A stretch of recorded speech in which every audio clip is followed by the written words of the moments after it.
Hey folks, it's early afternoon right now on Sunday, and gonna do another video, just get it done, get it out there.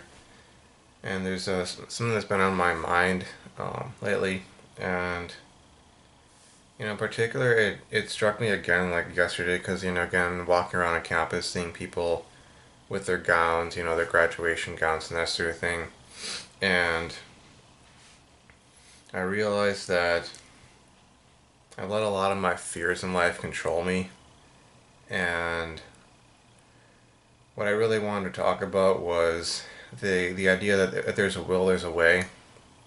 And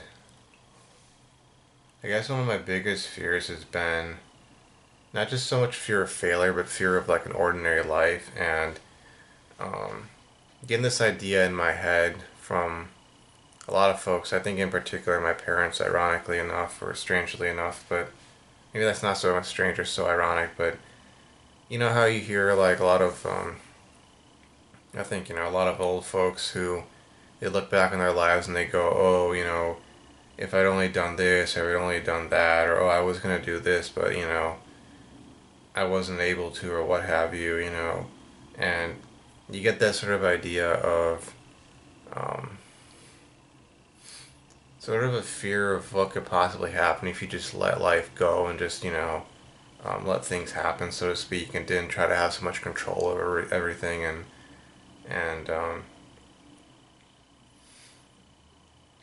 didn't try to get everything done in a certain time frame and that sort of deal. That's one of my biggest fears. Like, for instance, like, the whole idea of becoming an astronaut. Um, like, I know some of the basic requirements that, I mean, I'm not going to say that I'd go through NASA 100% because, likelihood of being selected is so low. But using this as an example, I know that you have to have a STEM degree, you have to have a certain number of years of experience working in the field, progressing with your responsibilities, going from, let's say, junior engineer to senior engineer to engineering manager to, so on, and, demonstrating that you're able to take on more and more responsibility and that you have, a solid technical background and so on. That's one thing. Another thing that I know a lot of astronaut candidates do is they get their private pilot license if they're civilian astronauts, or they get their scuba certification and so on.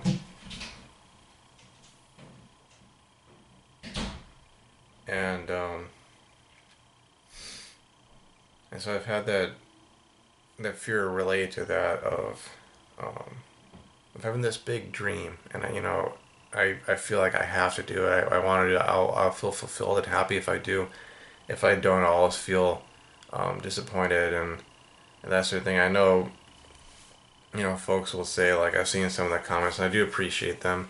Um, basically, like, uh, that there's more than one way to success. That we're all on a journey in life, and we shouldn't like beat ourselves up if things don't necessarily go according to plan. But I've had that sort of fear of not accomplishing that thing, end up having what I would consider an ordinary life, where I never did X, Y, or Z thing that I wanted to do.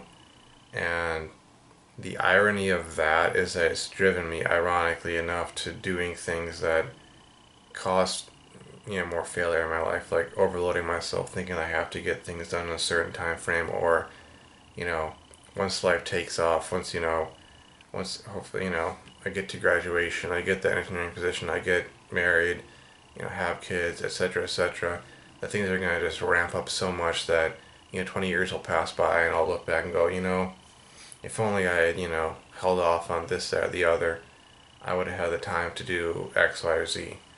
And the reality is, that I'm finding out, I've heard this saying before, but I, never really, I never really understood it in a real visceral, actionable sense.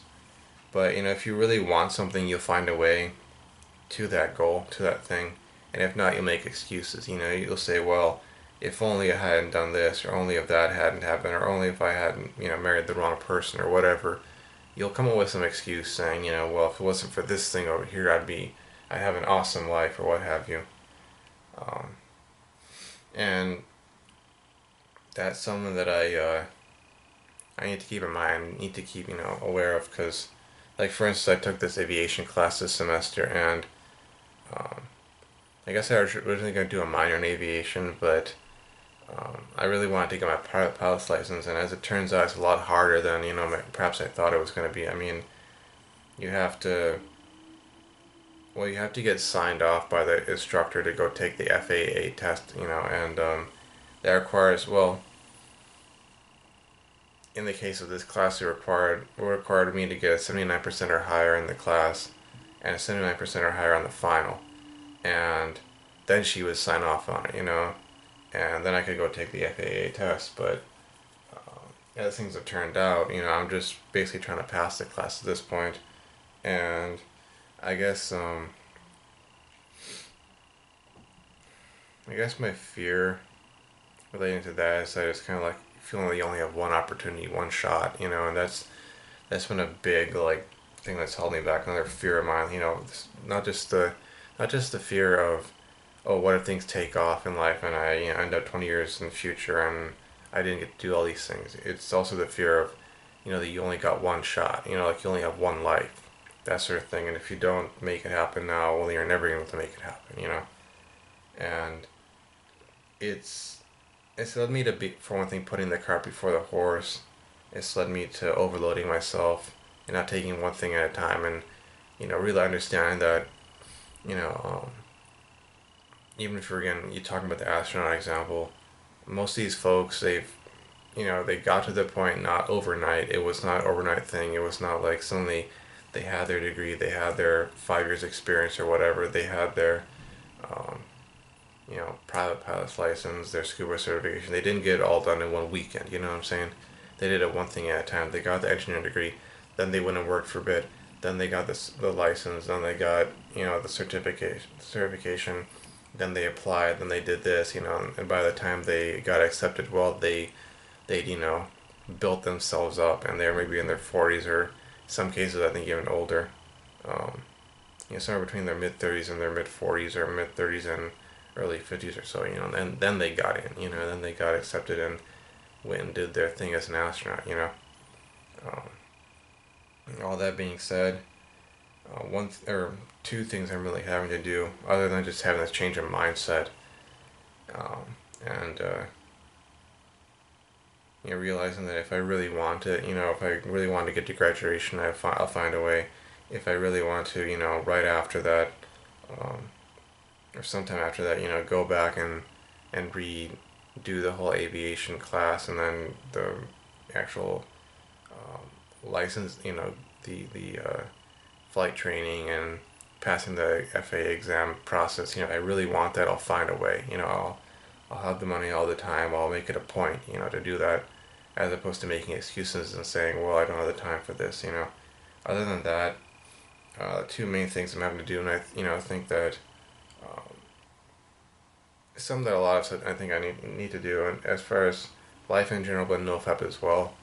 And I had to cut when I say toxicity, I had to cut toxicity, toxic people out of my life, and I had to cut controlling people out of my life.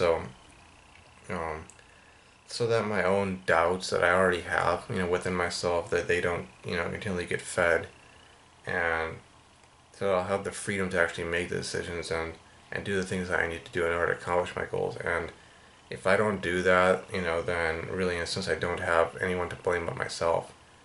You know, so instead of making excuses, instead of saying, well, if it wasn't for this person or if it wasn't for that thing, I wouldn't have accomplished X, Y, or Z. It's time to really to find a way and to not make excuses.